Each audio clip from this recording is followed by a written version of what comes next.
there definitely needs to be like a level of seriousness sometimes where you need to like be like, okay, like I'm just a person playing music. I don't need to make a bunch of jokes right now to like make people laugh. Right. And then like, you know, and then there's the other side where it's like, fuck it, whatever.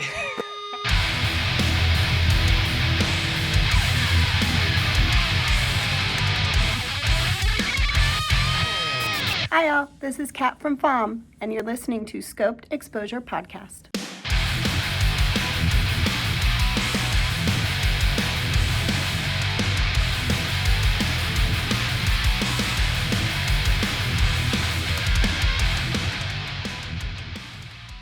Hell yeah. Hell yeah. Well, thank you so much, everyone, for tuning in. This is another episode of the Scoped Exposure Podcast. You know, we're going to be coming from the western part of North America and going all the way to the eastern part. And we're joined by Andrew and Mark of FUMING MOUTH. Thanks for coming on, guys. Thanks for having us. Thank you. Of course. You know, FUMING MOUTH is a band that came onto my radar. I think it's been a number of years ago. The first time I got to see you guys was when you came through with Vane and Sanction. And, you know, I try to do a very firm belief of not really researching my bands before I film them. I want to have that like raw first interaction with them. And I was blown away, honestly, by your guys' performance. And I've just kind of watched you guys start to blossom and really make some really cool moves. So I'm excited to be chatting about that with you guys. Hell yeah. Thank you. Yeah. That was a fun show. Yeah. That was a really fun show. Yeah, I want to talk about that tour and some of the other things. But, you know, since we got two guests on the show, can you guys intro what you do in the band for those that don't know? I'm Andrew and I play guitar. And I'm Mark and I sing and play guitar. Sick. Yeah, very cool. Yeah, so, you know, just as far as the most recent things musically that are going on, FUMING MOUTH related, you guys put out an EP at the very end of last year, Beyond the Tomb, which was, it's funny just hearing some of the other interviews. A lot of people were just like, oh man, this album's going to be insane. And then it was like, it's actually the EP. And then, so I do have some things to touch on there. You're like, do you feel like it just wasn't like the packaging kind of felt like it was the hype up to an LP, or where do you think the disconnect was there? Yeah, the night I posted like the poster that was super cryptic, and I saw the response. I'm like, oh, everyone thinks it's a full length. Right. This was the first thought on my mind, and I was like, damn. Mm-hmm. Yeah. From a fan's perspective, like, but the artwork is the same artist, obviously, and it fits right into the lineage of the Grand Descent. So I can see why someone would be like, oh shit, new record. Like, yeah, it's been quarantine. Like, they probably just wrote the whole new record, you know? But yeah, and I feel like a lot of people were just antsy of just like, well, I can't go to shows, so I just want to listen to records or just longer songs in general. So like, I guess like the supply and demand is in constant fluctuation during this time. But before we get super into the convo, I saw you guys are doing some bevs. You know, it's a little earlier in the day, so tell me what you're sipping on and what's hitting your lips. That's my new favorite saying. So this is I made this in my Chemex. It's just Stumptown we got at Target, but it's good, you know. I like that. What blend of Stumptown beans do you go after? Hairbender. Hairbender is good. That's good. It is. Yeah. But we get the pre-ground because we don't have a grinder yet. And like, from what I understand, I think we're going to switch to doing the whole bean. And like, I think that might be better. We'll see. I don't know if I have the most turning palate anyways, but. Yeah, everyone's got different levels of like coffee bouginess, for lack of a better term. Just like some people are like, yeah, I'm totally fine to make my own beans and do that and not really calculate a lot of things. And some people are so like mathematical on it. Yeah, and I just chuck them in. I don't really measure them or anything, but yeah, just go by. Like, just help me wake up today. Yeah, some mornings I'll do like an extra scoop. I'm like, I need a kick in the ass. So. Right. Mark, are you drinking the same thing? Same thing. Same thing. You guys drink your coffee black or? I do cream and sugar. Oh, oat milk has been the play. Mm-hmm. Oat milk is kind of I've seen all these oat milk memes where it's like almond milk is like hey guys, remember me? And it's like, whatever. It's like oat milk's like the cheerleader, like the most popular right now. And then there's like soy, and like no one fucks with soy milk. Yeah, throwback. I remember the 90s. Yeah. No, it's funny on the shift on all that. So I'm checking. I don't know if you guys saw. We did as far as the timing of recording this podcast. I just announced the first ever Bev sponsor of the podcast, which is a brewery here in Calgary called New Level. And I wanted to keep things as heavy metal as possible to kind of match the band. So I'm checking their heavy metal horchata. So it's here. I'll show the can. Which side is better? There we go. Yeah. So this is one that I've been meaning to try just because like horchatas are like really really good. But yeah, it's as far as ingredients go, it's got like some almonds and cinnamon and vanilla, and then all your regular beer things on there. So I'm gonna give that a go. See how that is. I'm always very cautious on like opening a can. It's already bubbling so much. Last thing I want to do is have a major cleanup in the middle of a podcast. Feel that. Yeah. Rolling the dice. Oh, that's good. Yeah, I like that. Yeah. So as far as how we kind of kick off the show, normally I just ask any new time guests to tell me how they got into heavy music, hardcore, kind of those things. So, Andrew, how about we start with you, and then we'll move over to Mark. Tell me some of the formative records and moments, the first time you heard a breakdown or just like a guitar tuned lower than drop D or standard tuning, and we'll start there. I guess like the earliest point would probably be like the Tony Hawk Pro Skater games. Mm-hmm. Honestly, there's so much shit on those soundtracks, and I played those religiously, like 1 through 4 and Underground, which I was literally, I don't know what years. I think Tony Hawk 1 was like 90, 98 or 99, maybe earlier. So I was like 9 years old hearing like Dead Kennedys and Suicidal Tendencies. And then like years later, like not even many years, like with the Underground game, hearing like Entombed and like In Flames and shit. Like right. The games were like a really good primer of heavy music and like punk and metal and hip hop and shit. Like, so that was definitely a big part of it. And then just people I knew just like showing me shit. Like I had a friend Dan who got me into like a lot of like the death metal stuff. Like more so like at that point it was like that was like the mid 2000s. So it was like a lot of like the more technical shit. Like we were listening to like Nile and like Behemoth and shit like that. But yeah, just everything along the way, like hearing hardcore bands that were influenced by like different kinds of outside like heavy music. So yeah, just Yeah, no, I think the Tony Hawk games were a huge positioning point for a lot of people just because like skateboard culture is like largely a huge start for like punk music, but there was punk music on those games, but also like heavy stuff as well. I fact checked while you were chatting about that, and it was 99 that the first game came out. Yeah, it's pretty funny because I think the very first Tony Hawk game that I played was 3, but I remember specifically I like saved up enough an allowance, and I went to my local game store, and there was either Tony Hawk Pro Skater 2 for the 64 or Pokemon Stadium. And I like literally was holding like the 2. I'm like, I don't know which one to do. And I ended up doing Pokemon Stadium, and like I'm a big like Pokemon head, as you can see my Totodile just behind me. And maybe I can tilt my computer. There's a Magikarp up there as well. But like I constantly think about that moment. I'm like, gradually like started to play those games anyways, but I'm kind of curious on like if I would be way more into like skateboard culture or like how like I think a game like that such early on has such influence. So I'm kind of curious if these things wouldn't be there and it'd be more like skate decks on the wall and shit like that. So, dude, I mean I'm 30 and I still skate like every week, so yeah. Maybe was the first game, did the first game have like character customization, or you were just like play as Bam Margera or Tony Hawk or whatever? I think you just would pick a pro and then you would complete the story as each pro. And then you get shocked if you did it with all of them. But yeah, I think it was in 3 you could like play as like Darth Maul and like really obscure like characters as well. Yeah. That's good shit. What about you, Mark? What's your kind of like origin of like of just heavy music?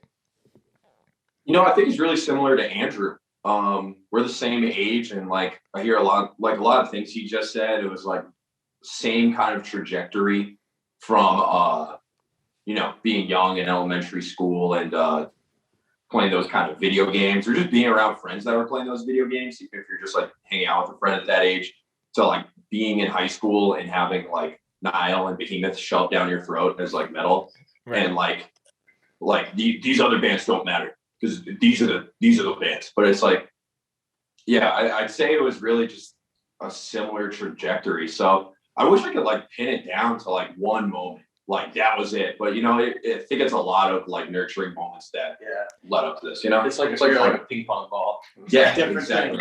Sure. Yeah, for sure. Yeah, there's definitely like I think some people I think it was kind of the same for me. Like I think it was like a small seed that was planted the first time I heard like one of the very first like times I heard screaming that I can remember was seeing an Under Oath music video, and I'm like, who are these long-haired guys in like the tightest clothes just like throwing themselves around and just screaming like their lives depend on it. But like that was a small thing, and then the watering of that as I trickle down the rabbit hole with other major stuff. So yeah, I think video games overall played a huge part, especially for a lot of guys growing up. Like they would be everything from like playing Halo, and you're like, what's this crazy guitar intro in the main menu? I don't understand. But you learn those things over time.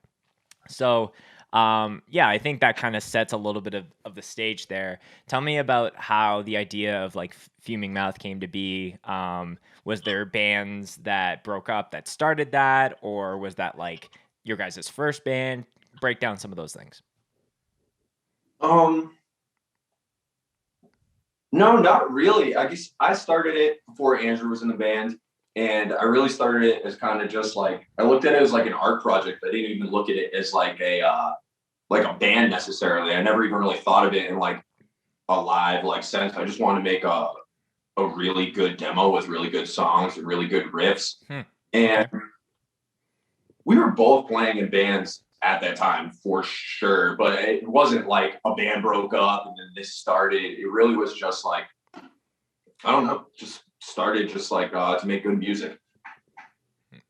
Yeah, that's interesting to hear that it was like more art focused versus like we want to play crazy shows and festivals. It was like, yeah, 100%. Like that was it. When after releasing it, I was like, I don't even know if we'll play 10 shows. If we can play 10 shows, I would be happy. That's like what I would tell myself, because just singing and playing guitar at the time just felt impossible. Sure. It was just such a hard thing to overcome. And so I had that mindset where it felt impossible, but then time goes on, you get better at stuff, and you're like, do more shows. Like this can be like a real band, Right. Was the were the bands you were playing in prior only doing guitar or only doing vocals, and this was the first time that you were kind of doing double duty in that area? Yeah, definitely. Like I've been in some other bands before where I would do like backup vocals or something like that, and I really wanted to take like I guess while recording the demo, I wanted to just have it very like vocal focus. So yeah, it was definitely my first attempt. Yeah, no, that's very interesting. One thing that I have here that we can hit on, and this brings me back to, I had Ian from Regional Justice Center on the show, and we were just talking about bands that don't have a front person and the hurdles. And, I think, from someone who, when I first was going to shows, it was cool to see, oh, this band doesn't have someone who just is holding the mic and running around the stage. It's like, but still producing just as good a product. So for you guys, like, what do you think? Do you think it's there's more pros than cons maybe on the side of just not having a front person per se for Fuming Mouth? What do you think, Andrew? That's a good question, honestly. Being not the front man. I feel like this is crazy. I thought about this when I was younger, I was thinking about it recently, where it's like you really don't, especially in like, I mean, and where Fuming Mouth is like really metal band, like I was thinking about hardcore bands, like when I was going to like when shows were still happening all the time and shit, and it's like you really never see that within like the bounds of hardcore very often, you know. So I wonder if it's like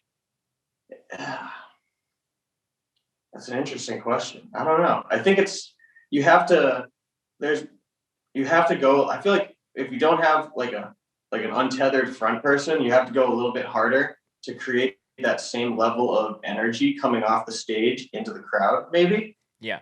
But I guess it depends on the crowd and the band, you know. And yeah, that's an interesting question. Yeah. No, like just thinking about it, you know, a lot of the bands, even just outside of like heavy music that I was listening to, they had like a 4-piece or 3-piece where everyone is playing an instrument and doing vocals. Like, you know, again, this isn't a heavy band per se, but like Blink-182 or Sum 41 or any of those bands that like, you know, we're all like playing, but then when getting into hardcore, it's like, oh, here's a vocalist who's like, you know, jumping around and doing like stuff like that. But I do think that like variety is important, not only for the sound of the band, but like, you know, how the band it presents themselves as well. Like, you know, I think it's important to have the band where the vocalist has the mic like, you know, front and center. And then sometimes it's cool to see a band where, you know, the mic is like pointed towards the drums and it's not as like in your face. So you can kind of watch it at the same time. Mark, I've seen a number of like live sets of you guys, and you know, sometimes, you know, when you were playing bass or even playing guitar, at times you're like, no, I'm gonna like just grab the mic and point it to my friends who are singing along with us. Yeah, fuck it. Right.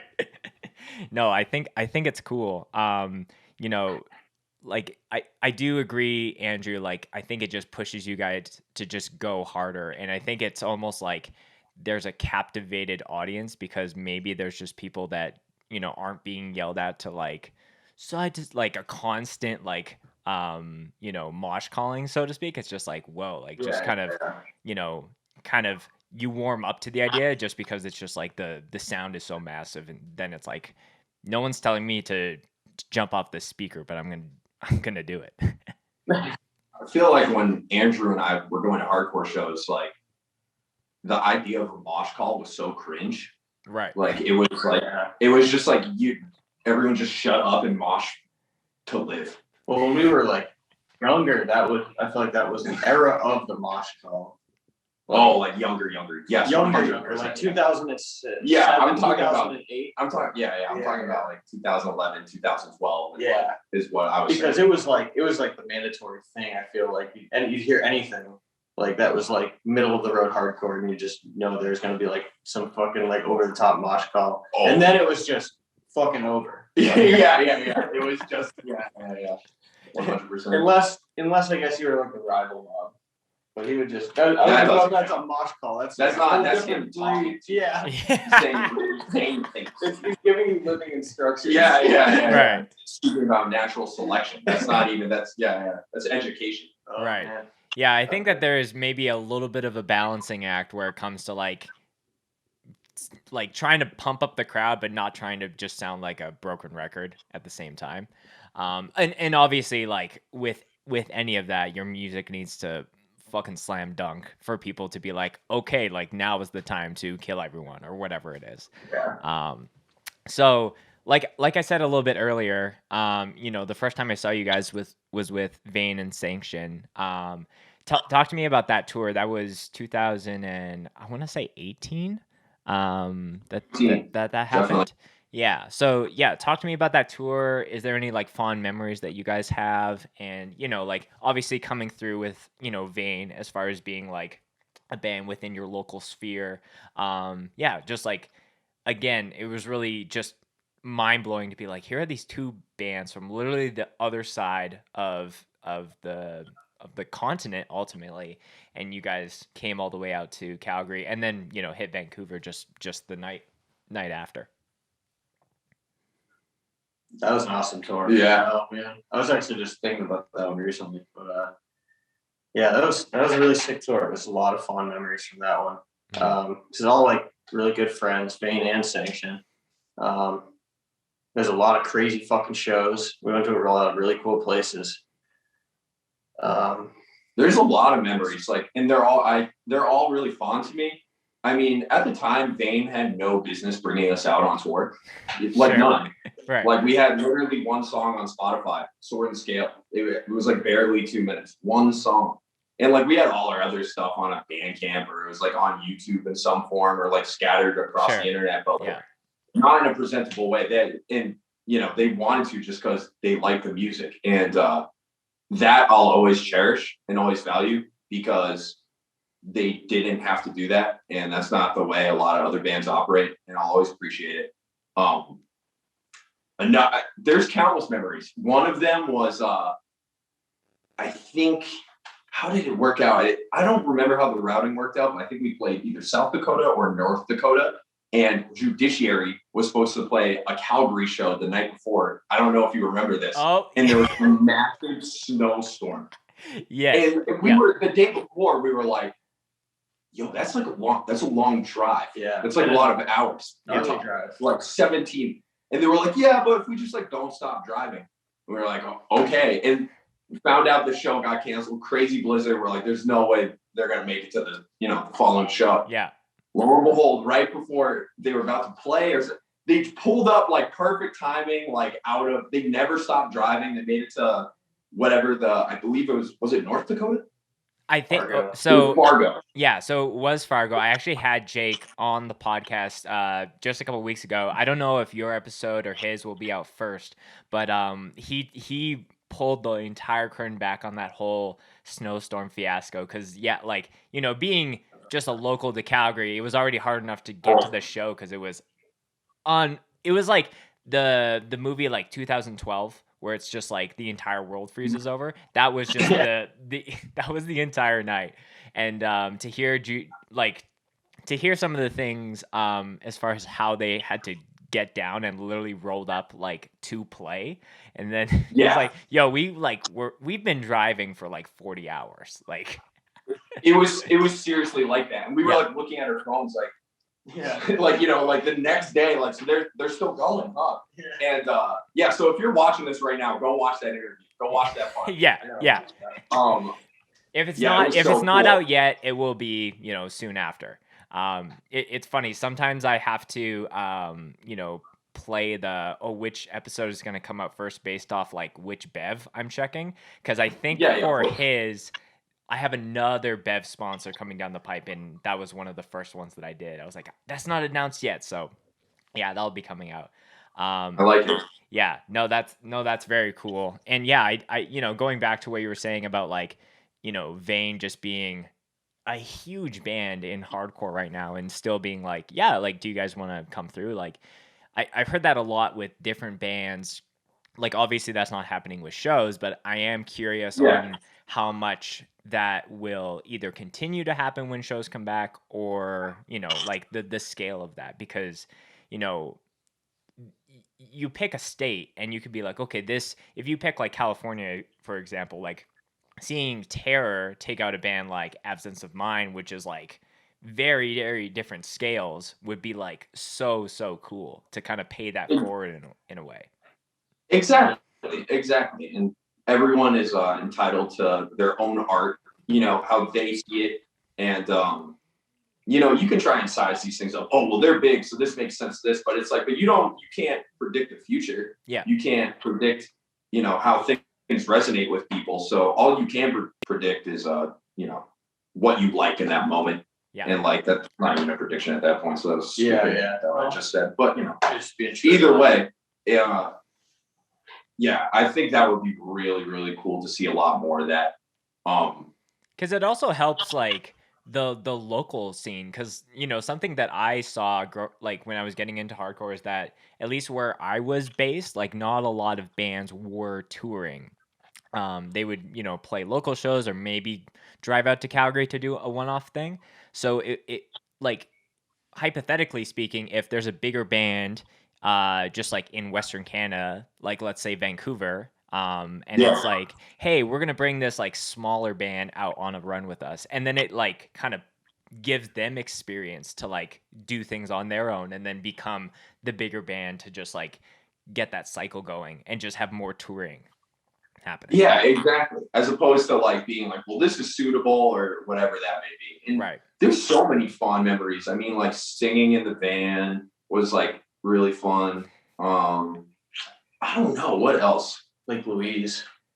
You guys went to Lake Louise after? Oh, that was wild. Yeah. I was on like a mountain high. Like we like walked way too far. Like just me and him. No one. We were gone, dude. We went like we were at like the foot of the snow and like the mountains. We were watching like people like rock climb. Yeah. We were like, I guess we can't like go any farther without like gear. Like we're just like walking. It was so sick. Yeah. I couldn't believe my fucking eyes. Yeah, because where you guys are at, like you don't really have any mountain ranges within a drive. Is that right? I mean, We do. You have like the presidentials, but those are like it's very different. Those are like rounded off hills compared. It's not like a really. national park kind of thing. I mean, we have national parks. They're just kind of different vibe, and you definitely gotta like the closest is probably like I think Cape Cod is national park, the national seashore. Yes. Like the outer edge of the state. And then you got the White Mountain National Forest, you got Acadia. I love all this shit. So Yeah. but we've got great stuff, but Banff is like one of its own. Yeah. It's like all that on steroids. Yeah. It's very weird to like, be in this pandemic because going to Banff specifically, it's like it's so strange because it's a lot of tourist traffic in a non-pandemic world. So like you get everyone from like I'm here from Paris or Australia or whatever, because when they think of Canada, or at least Western Canada, it's like, yeah, I want to go to Banff and stay at the hot springs or whatever. Normally when me and my wife are going out there, we usually go to Canmore, which is like the town just outside of it. Where it's outside the national park. So if you don't have a park pass, you don't have to pay. We have a yearly one anyways because we're going there all the time, but it's a lot more of a chiller vibe versus Banff is very like busy. Yeah. Like it was serious. It's fun. That's another funny thing about being on tour is like you're not a tour. I mean, you are a tourist, but like you're not like going to a destination on vacation. It's just like you're just kind of there and you're like surrounded by all these people from all around the world and you're like, what the hell? Like I just got out of the van. What? I love it happening. Like, yes. It's just like you just stumble onto shit, like so much shit. Like literally I've been on tour and just been like rounded a curve and been like, oh shit, that's the skate park I've been seeing in videos for fucking ever. Like I guess I'm just gonna skate. Yeah. That's such a cool way to travel. Yeah. Because it's just like you're getting things. You don't even have to seek out the things because it's just getting thrown out to you. Like, Yeah. Right. Yeah. I think like I think there's definitely places where like I don't know. Like I shoot real estate photography right now as like my 9 to 5, and I did a house just like the other day where I guess it was like an older retired couple that's like, oh, we were gonna go to like all these like really like your typical like travel places for like vacations or whatever. But I think when you go on tour, part of it is a vacation, part of it is like you're working and depending on the scale of things. But because sometimes you're playing these very like niche places that people aren't thinking about going to Albuquerque, New Mexico, like for any reason. But like if you're playing a show there, you're like, oh, I can also go check out all the shit that they had on Breaking Bad. And then like that trickles down on like other pop culture things and just like cool shit. I think there might be a little bit of a difference of like generational of like what people want to travel for as far as like an older generation wants to go to all these like crazy aspects of the world, and like I think people in our age bracket are maybe a little bit more like, yeah, like I would like to see this thing that I saw on Friends or The Office or whatever. That would be cool. Yeah. So I did want to talk to you guys. You're kind of bringing it up when we were talking about Vane. You had one song on Spotify at the time. The release of your guys' music for the average hardcore listener might seem a little like out of whack. So, right now, you mentioned at the time you guys just had the single, but you guys put up the demo that came out before that. And then you guys did the LP, and then you did an EP. And so, for the average listener, it's like, I remember I had a band called Hosser from over in Germany, and they were talking like once you hit the once you hit the LP mark, it's like that's what people can kind of expect from you, just on an ongoing basis. So I did listen to an interview that I think Andrew did, where you guys were talking about the reason that you guys wanted to do an EP in between, I guess, LPs. But catch me up to speed, and the listeners as well, of like those 3 songs on how that's kind of a transitionary piece of music versus like LP, LP, LP.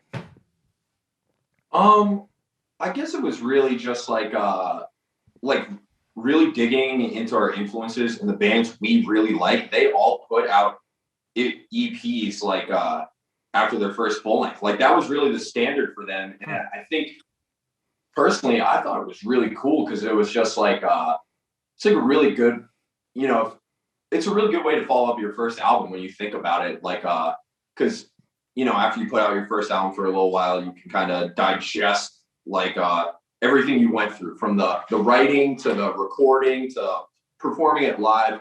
And I really think it kind of opens you up to like what your band sounds like. And it also makes you kind of like question and be like, well, where do we stand? And I think recording that EP was just like, I think it was a good way to follow it up, as opposed to just diving right into the next album. We want our next album to have a very specific sound,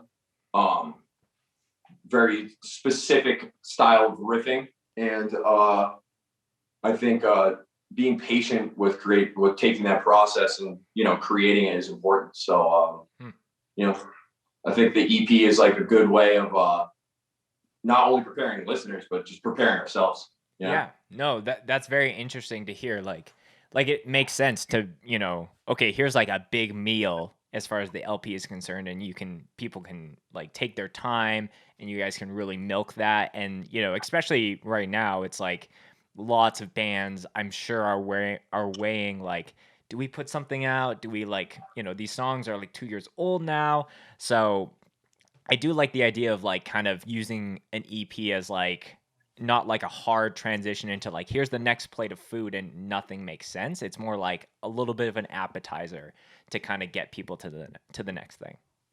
Yeah, or it's just like a smaller, heartier meal. Sure. I still look at like the EP, like Beyond the Tomb. I look at it as just as like, to me at least, it's just as valuable as like the Grand Descent or anything, even if it is only 3 songs, because those are still 3 songs that we like worked hard on, put the time, like just as much energy into. And sometimes it's kind of more frustrating because like in LP, it's like, okay, you have 12 songs, so they all get kind of mixed similarly, where it's like a lot of the same procedures that are going to 12 songs. It's now just the same exact workload, just going towards 3 songs. Sure. So it's almost like, oh my God, we're doing all this work for 3 songs. But like, so that's why I look at it as like, it's still a good meal, Yeah. It's if anything, not an appetizer. It's more like a protein shake. Yeah. Something like that. Something. Right. It'll get you going. I hope so. So, at least for people. Yeah, no, I think it was really good. I think every track off of that, has its own, when I think of it, I get this kind of vibe, or like I think of this part in that song. So I think you guys did really well on that. Thank you. Do you think, you brought up a little bit earlier as far as like when you were posting the artwork, people were like, oh, like they did think it was going to be an LP. And do you think that was mainly just due to the artwork being similar, or the music just being so good that people wanted the LP's worth of songs? I think it was what I was just talking about. It was like we gave an LP treatment to 3 songs. Okay. And it didn't hit me until I posted it and saw everyone's reaction. I'm like, oh, they think like, I've set everything up like this is going to be an LP. Yeah. And like, it is not. And I think that's why. Yeah. No, like I'm guilty of that. I was like, man, these first 3 singles were insane. Like, I can't wait. And then I was like, oh, I think that was it. But like, it's still, I still listen back. I wish it was an LP. Yeah. I wish there were 8 other songs of that caliber. Like, I genuinely do. Yeah. Because I'm very happy with how it came out. Yeah. Do you feel like you know, I'm a firm believer as like each album or release of music is kind of like sometimes that is the first thing that like puts new people on to a band. Like I'm really guilty of this, and you know, maybe I'm gonna get like some like how could you not listen to the first few records of this band? But like the new God's Hate that got put out, I was like, yeah, I'm gonna listen to this, and I'm like, I've been sleeping on this band for like so fucking long. Like I knew who they were, but just like never like really dove into it. And now I'm like head in the sand, like, you know, obsessed with that record. So when you guys put out Beyond the Tomb, did you find that just so many new eyes and ears kind of made its way into the Fuming Mouth, you know, universe? I think so, honestly. Yes. Yes. For sure. Yeah. I think, yeah, of course. You know, it really was cool. I think a lot of new eyes and ears like really caught on to it. And that was another thing too. Like, we're really proud of the Grand Descent, and I hope that people that might have missed it now that like Beyond the Tomb were like, well, I like this, so let me give this a try. Right. Or let me give this a try again. They kind of hear it with new ears, and you know, they can kind of look back on the catalog and you know, appreciate it. Yeah, for sure. I did want to talk about some of the tracks off Beyond the Tomb. Is the last song, Road to Odessa, kind of a nod to the last show you guys play? Because, you know, just preparing for this podcast, I think the last show you guys played before the world shut down was Odessa, Texas. Is that hypothesis correct or incorrect? So we recorded Beyond the Tomb before our last tour. We recorded it in like February and in January a little bit. Okay. And that song had a working title. It never had like an official title. Okay. And that day we were like, it's like the easiest song to play. And we had never played it. And we were like, oh, let's play it tonight. And we didn't end up doing it. But yeah, so then once we went home and after everything happened, it was just like that day. It was like the lyrics came to life. And it just felt fitting to make the song a nod to that last show. Yeah. No, I thought that was interesting. So you guys wanted to play it, but then didn't? Am I hearing that? Yeah, yeah. We were like seriously talking about, like Andrew and I were seriously talking. I think the whole tour we were talking about that song. Right. And like just bringing it out. Right. And we didn't end up doing that. And like, yeah, I just feel like the lyrics were like literally what happened that day. So it made sense to call it Road to Odessa. Yeah. And you said all the other songs, like, or I guess the two other songs, like those were locked in as far as titles go, and that one just didn't have anything lined up? 100%. That was the only one that didn't have a title. So then like right when we were submitting it, I was like, I had that as a title. And I was like, fuck it. Like, right. This makes sense. You know? Yeah. No, that's very interesting. I love like the serendipity of like all of those things. And, you know, it's not, you know, if anyone's like, oh, like they named something, you know, that's a COVID related, like, no, I think it's like a slight nod to that. I think that's very cool. I do think that song's really interesting too on how it's the shortest of the three, yet it's like the most like slow tempo of the three. Oh yeah. Yeah. Was that just like, you guys wanted to have something just like drudgy and like slimy on that regard, but like all the other songs are just a lot faster and just have more parts to them? So yes, it was supposed to be like first song, Beyond the Tomb, super like stretching our arms out, reaching as far as we can, like into everything from the length of the song to the structure to the instrumentation from every instrument. It was supposed to, you know, just be like, how far can we go? Master of Extremity was like drilling home the concept of Fuming Mouth, you know, to its like farthest extreme, no pun intended. And then Road to Odessa was supposed to be kind of like a nod to Nothing Left Inside by Black Flag. Like that was supposed to be what it was. And it was going to be like 7 minutes long and be like the absolute just crushing song. I'm still doing it too fast. Like I kept putting like the tempo down, and I kept trying to make it slower.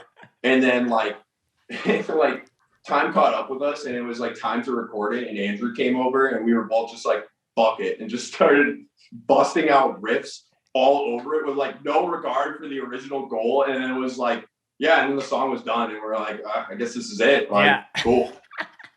No, that's cool. I think that was the last one that was released. But it was just like having, again, when I think of each song, I think of like, okay, like this one's got like all the solos and the fast parts, and then when I think of that, it's just like for lack of a better term, the headbang motion, like just in like dragging along with the tempo. Like that is so heavy metal ultimately.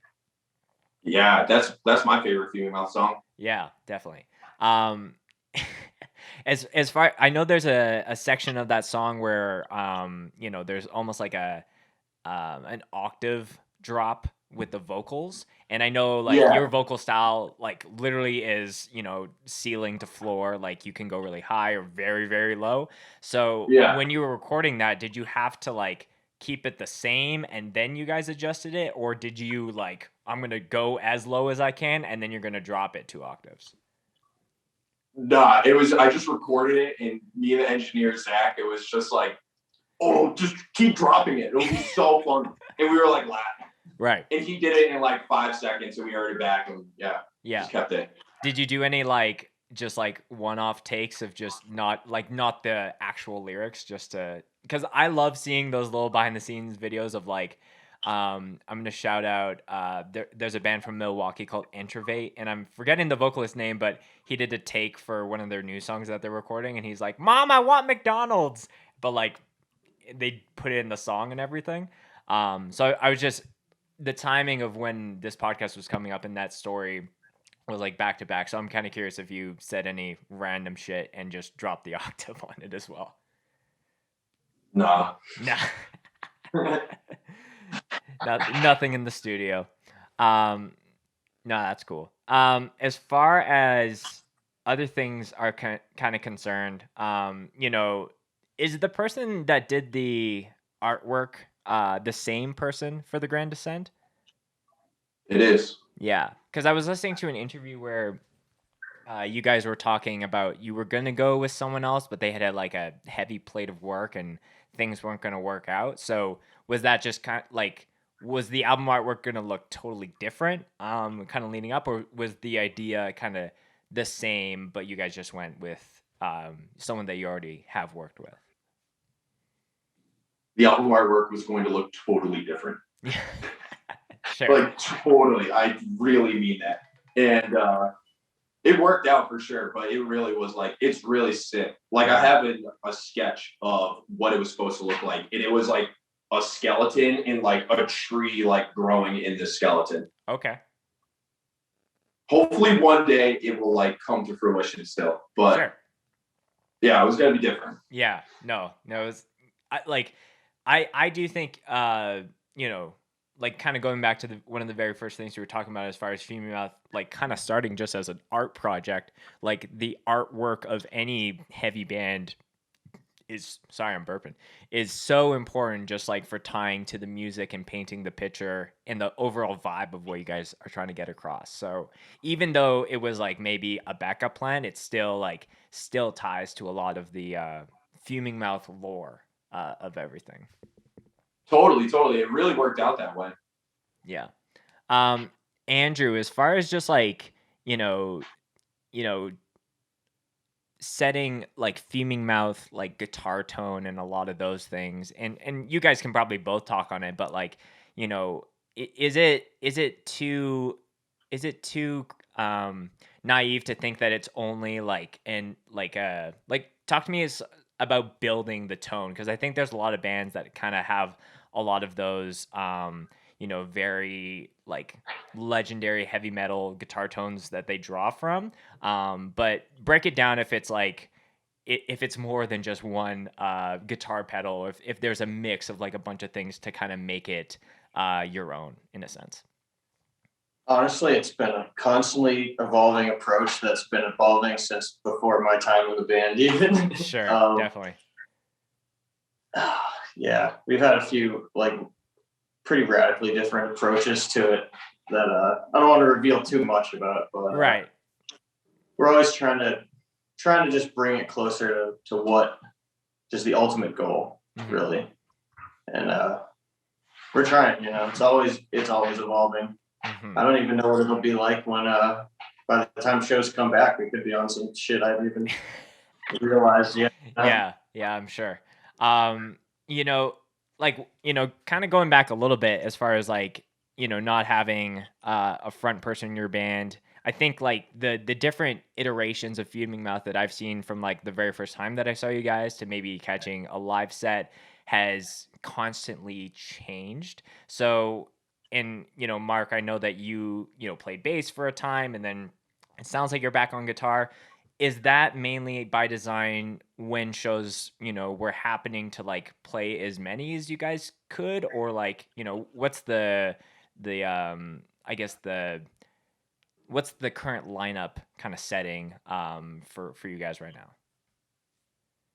now? Definitely we want to return to live shows as a 4-piece. Sure. I think that's been the goal of Fuming Mouth for like a minute. And I guess like, I guess it just like was easier to play more shows. I think playing more shows like makes more sense for why we were a 3-piece for a little bit. Also, like,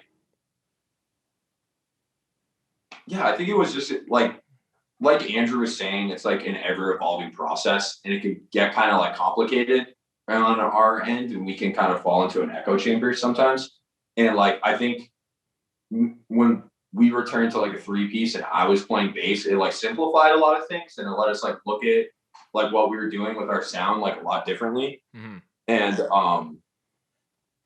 then it brings like coming back into a 4-piece, it like has a whole different like perspective on things. And that's just with our sound. I mean, it's damn easier being a 3-piece and having way less gear. At one point we were both using 2 amps each live, so we'd have 4 amps, 4 cabs. Every hardcore band was looking at us like, what the fuck are you doing? Like, why are you doing this to us? Right. It was like we were that band. I was waiting for the day my fucking amps fell on me. Oh yeah, there's what? Like rockers. We're like, because we're playing you play like the grimiest venues on the face of the earth. Like, and you like have to ask a homie to just like, can you just hold everything? They're like, oh, like there's 4 things. They only have 2 hands. They're like trying to like grab it all. So you were just playing, and then you felt just like 4 12 cabs like leaning on you, and you're like, oh fuck, here we go. I mean, we'd see it like wobbling from like just stage motion, like the drums and our feet, Right. Like, you just set it up and it's going like this, and you're like, oh, dude, no. Well, It never happened. It never happened. It never happened. Oh, okay. It was just like the. It was just like the Jenga tower. That's like this is a little sketchy. Yeah. Yeah, totally. It was wobbly at the Fargo show for some reason. Yeah. I remember. Yeah. It's been wobbly a lot. Meat Locker in New Jersey, 100%. Yeah, that was a wobbly. Yeah, it's like sometimes it was like building Legos. Sometimes there was legitimately not enough room. We'd show up and we'd load in and we'd be like, I would start having anxiety instantly when I saw the stage. Like, how am I going to figure this out in 10 minutes between the bands and not take like fucking 40 minutes to figure this shit out? Yeah. Have you guys ever seen a band like have gear like expensive or not falling on like on stage or on a member or on a show goer? Caught a crowd. When was that one? What show was it? It was at the Cambridge Elks. Cody's half stack just fell. This is just flat, and he was like still playing. Yeah, it was just I don't even think it was his gear. I saw the whole thing drop, and everyone was just kind of like, it just like picked it up, and then like was still working, and everyone just kind of like walked back, and everyone just like continued the show. Right. Usually it's just a bass piece. So, yeah, something like that. So caught in a crowd, I watched the whole entire amp and cap fall down flat.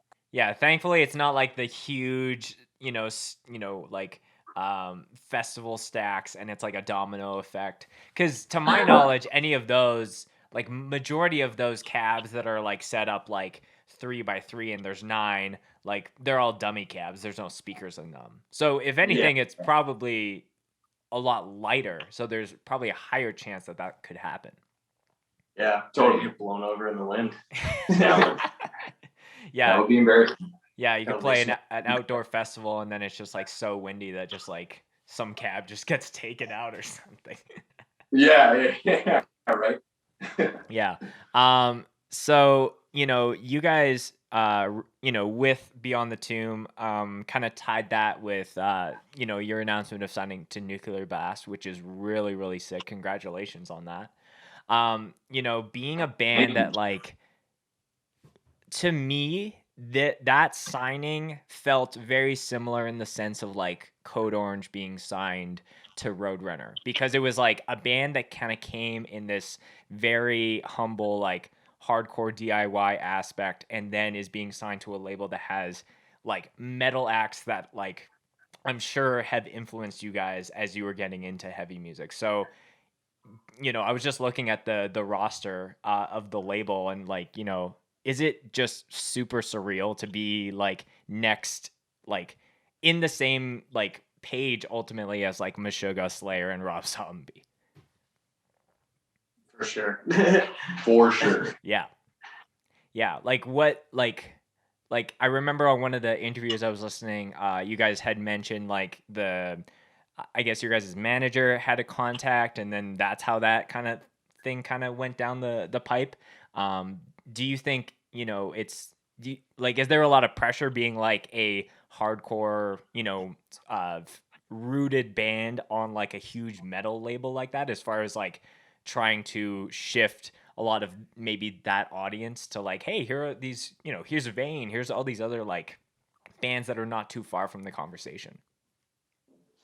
No, I don't think there's any pressure, honestly. It's really cool to hear from your perspective about like it being a jump, like that big of a jump from that world. Because to us, it like, don't get me wrong, it is like surreal to be on Nuclear Blast. Like I would never ever discount that, but it also feels like really comfortable.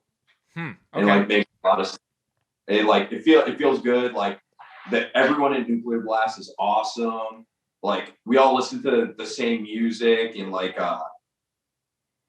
you know, a lot of them don't listen to a lot of hardcore bands that you're talking about or I'm talking about. But you know, not everyone has to listen to the same music, and like there's this common ground to it, and it feels familiar while at the same time it is surreal. And yeah.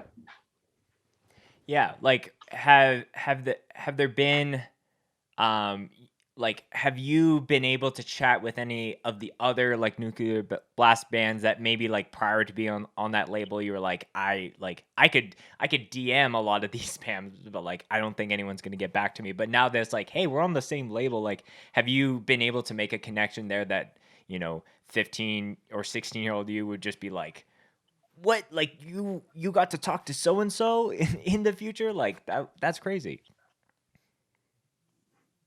No, I guess not. Maybe because of COVID, like nah, like we're still in our same lane, dude. Like we just stay in our lane and just like do what we do. Yeah, no, but that's like fair.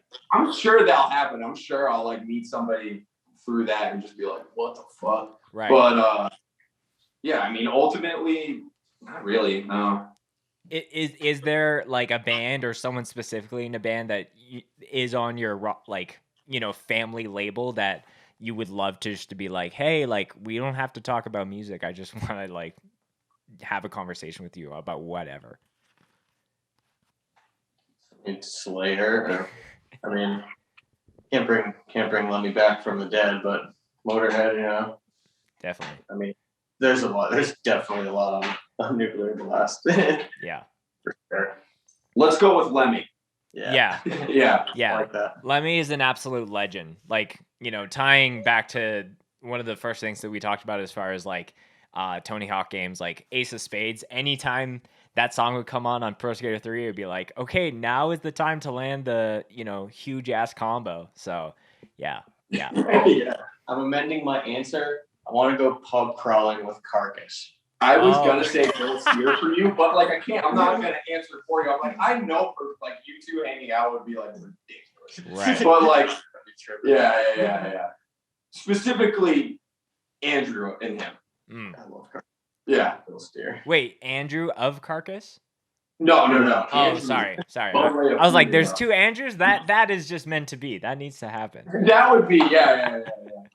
That's so funny. No, I think it's really cool. Like, I think, in just hardcore in that sphere, like I know that you guys did the Grand Descent on Triple B, so like there are some of those labels that like, yeah, that makes sense. But I love seeing a hardcore, I guess, founded band, if you want to call it that, get to have an opportunity like being on a label that ties into other things, whether it's like like another example that I can think of is like when Year of the Knife was on Pure Noise. I was like, oh, that's really, really cool, because I think one of the only, I guess, bands that was a lot more hardcore based that jumped on there prior to them was Knocked Loose.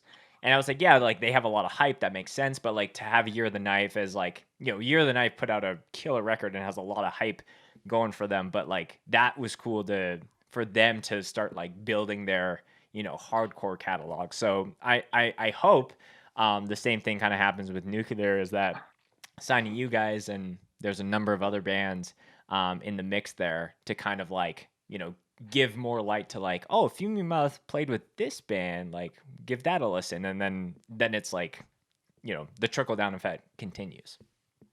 Yeah, I hope that happens. I mean, to be honest with you, like I said this earlier, like there was a point where I really did not think this band was like going to play 10 live shows. Right. So like the idea that it's like we even have people that like are really supportive and stuff is like, I'd love to see it grow, but I love to see it like grow from the inside. Like I love for like anyone who like loves Fuming Mouth to like continue to love it and like cherish it just the same way like I cherish them valuing the band, and like that's what I hope really grows, and like more than like a fan base, like or something like that, as far as like size goes. And I think Nuclear Blast is just great because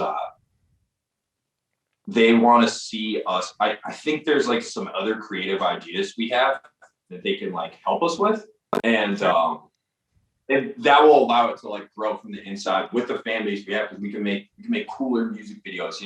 We could do like higher production, like anything, like songs, or whether it's like even as simple as like a piece of gear or something like that. And I think that is where like the relationship with them really like shines. Yeah, definitely. Yeah, I think like Code Orange is a great example where like signing to a big label doesn't mean you work less as a band. If anything, you work harder, but you just have more resources potentially at your disposal to make cooler merch, to make a cooler live setting once we get back to that. Like, there's, people that will put chips down on your band and your music versus like everyone is renting a smoke machine and just like trying to make something look cool, but it's it's like DIY, like fueled by like a larger entity, so to speak.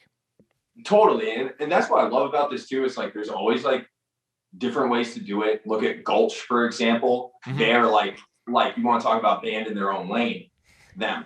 Right. And they really make their own decisions, and they like are able to do like what they want themselves, But then you can do that in the hardcore world. You can go to a bigger label. That's kind of the beautiful thing about hardcore, is you make it what you want. Yeah.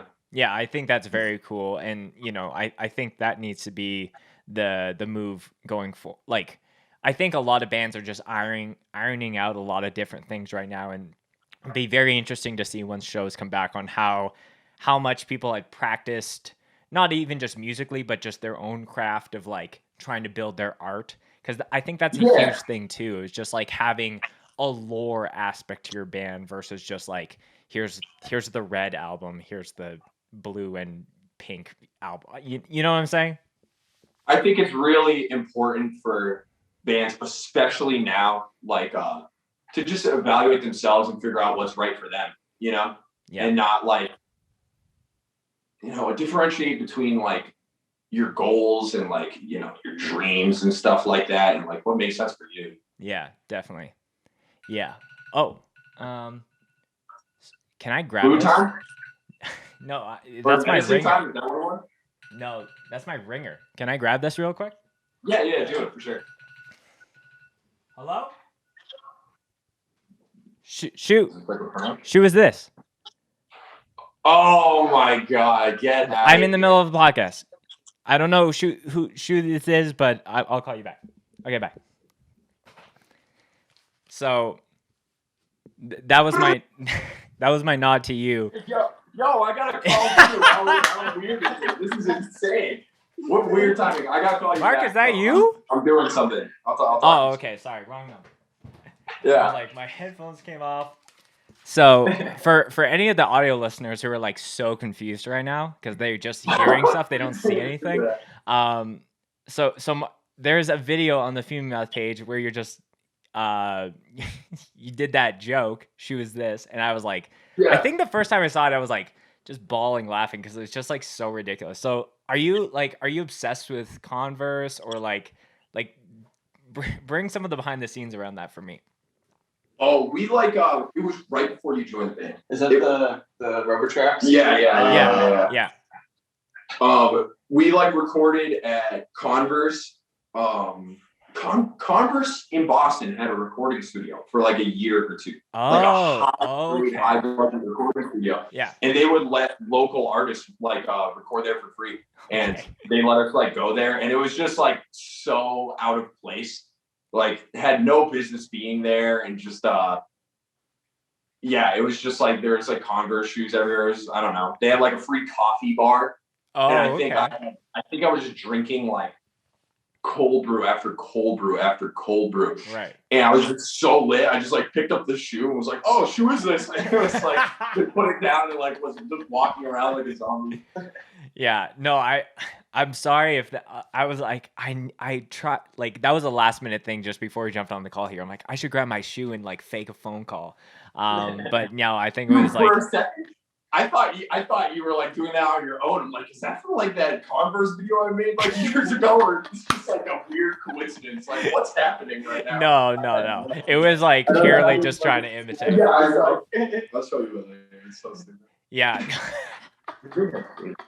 No, I think it's really cool. I think, you know, any band, like I've had a lot of conversations in the last few weeks where it's just like bands that don't take themselves too seriously that like really can just like make it a lot more relatable. Like you brought up Gulch, like that is a band that does not take themselves seriously at all. Like I listened to like Cole from Gulch came on the podcast, but I listened to another one that he did super recently, and they were just talking about like the whole like Gulch dildo like situation. And they're like, oh, that was just a joke. Like we are not trying to like be this band of like, here's the big thing at this like they will like just play on the fact that they are this, you know, very wildly known band. And I think more bands just need to take that in general, like, and try different things.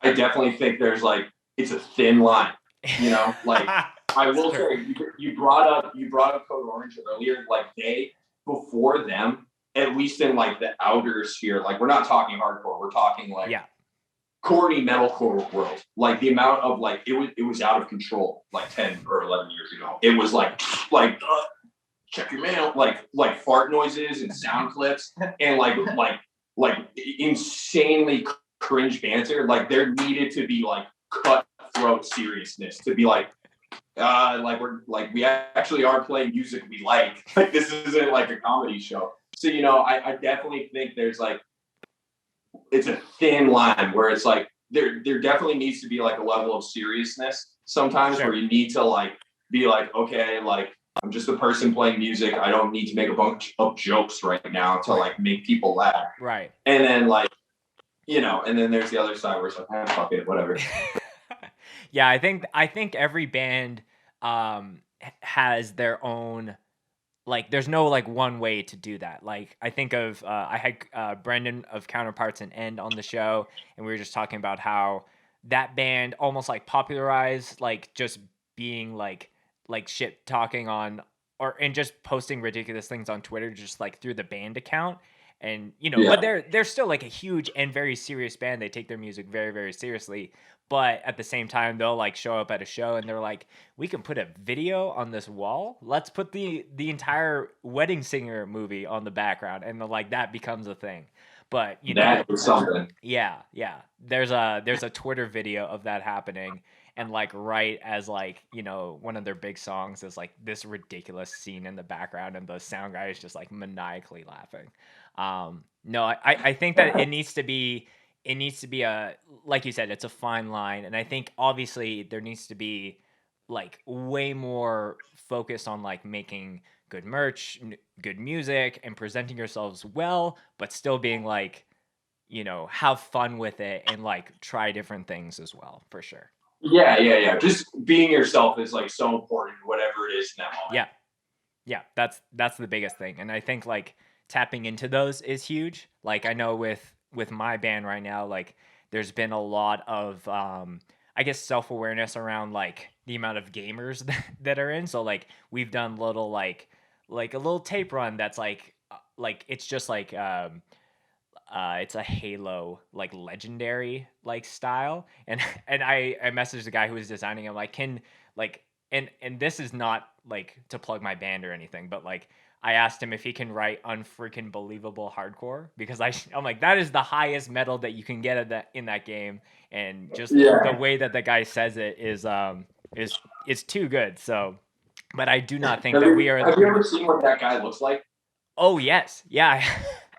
Yeah, I saw him for the first time last night. It's like an old man, and he's like, yeah, it just looks like he's just like I saw some the dad. video and I thought I was like, why is he talking about Slayer? Like I didn't know it was like Slayer. And then later I was like, oh, that's that guy. Yeah. It like, it's like you think it's like someone's different face when you hear like a voice. Right. For sure. Like you think of someone else and you finally see their face and you're like, you do that. Yeah, there's odd times though where you'll like see I think the guy who voices like Patrick from SpongeBob like looks like Patrick from SpongeBob, like he's just very pink skinned in the face. Look that up. I've never seen him. Yeah, I'll have to. I don't know his name. I won't look it up. That's not that really important. So yeah, guys, we can start to kind of wrap up the show here. As far as like things that people can expect from Fuming Mouth kind of in, as we're kind of getting into this year, and there's hopefully some sites of like, hey, there might be either some local shows at the end of the year or something, and then touring will kind of kick back hopefully at the beginning of next year.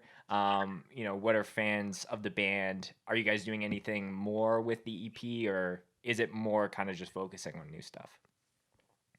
As far as what fans can look forward to, we have an exclusive song coming out that we just recorded called They Take What They Please. That will be on America's Hardcore 5 on Triple B Records. Very sick. That should be out this year. And we also have another single called Devolve that will be a Decibel Flexi 7-inch exclusive as well. Okay. Okay. Going with the singles. That's very cool. I like that. Yeah. Well, just a little more. Yeah, just a little more before we just slam dunk on you with LP2. That's the goal. Do you know when the America's Hardcore? Because I had Sierra of No Right on like kind of late fall of last year, and she mentioned there's a song going on that, but I was like, is that coming out like sooner or later, or do you know? This is a good question. See, like we're on. We don't know. Sam Yarmouth is the most airtight guy. Like, right. I've even texted him like, "What's the lineup like for the comp?" Just no response. Just ghosted me. I have no idea. This is my first time finding out another band on the comp. And that's a great band. That's awesome. Yeah, I'm not trying to pull the curtain. Like, I literally don't know what pull the curtain. I want to pull the curtain, but we got something. Like, we got to figure this out. Yeah. Yeah, well, no, I'm very excited for that, and we got two. We got No Right and Fuming Mouth, and I'm sure a plethora of other really good bands. I'm really excited for that. It's cool to hear doing a little thing through Decibel as well. Okay, well, guys, this has been really great. The last question that I asked all of my guests is a favorite Mosh moment that they would like to share. So it doesn't necessarily need to be like, I went to this show and punched this person, or I did this, or this happened at a Fuming Mouth show. Whatever's the first thing to your mind is kind of how we send off. Show. You want to tell it? I don't know if they're thinking of this. I don't know. Which one are you thinking of? We were on tour, and we played a show in like NorCal. Oh, okay. And with Spinebreaker. Oh, okay. Give just played the show and hopped on, and me and Andrew love that band. And it was like, what? Like, we found out like days before we were playing with them, and we both moshed. And it was like week like 3 of tour, we're like dead, but we still moshed super fucking hard. That was so much fun. If you've never listened to Give, go listen to Give. Just GIVE? Yes. From DC. Okay. From DC. Okay. Yeah, I'll check that out.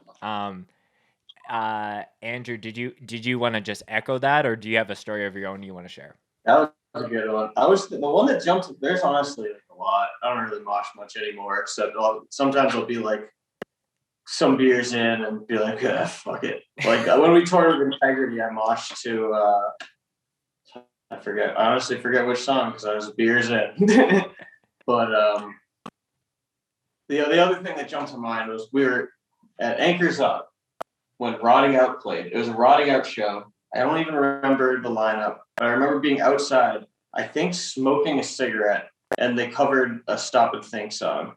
Oh, yeah. And I literally ran in and jumped off the stairs I don't think I even moshed. I just jumped off the fucking stairs. It was one of those moments where a band covered a song and like it just like turns into Mr. Crab meme and everyone's like running in from everywhere and you're like, oh, like Right. Yeah.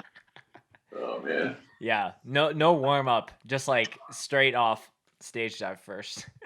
I like that. No, I like both of those stories, guys. And yeah, as far as like all the Fuming Mouth info and all that will be in the description of the video and the show notes. But if there's anything else that you want to send the listeners off with, or anything that you want to kind of share before we end up officially, the floor is yours for whatever you guys got.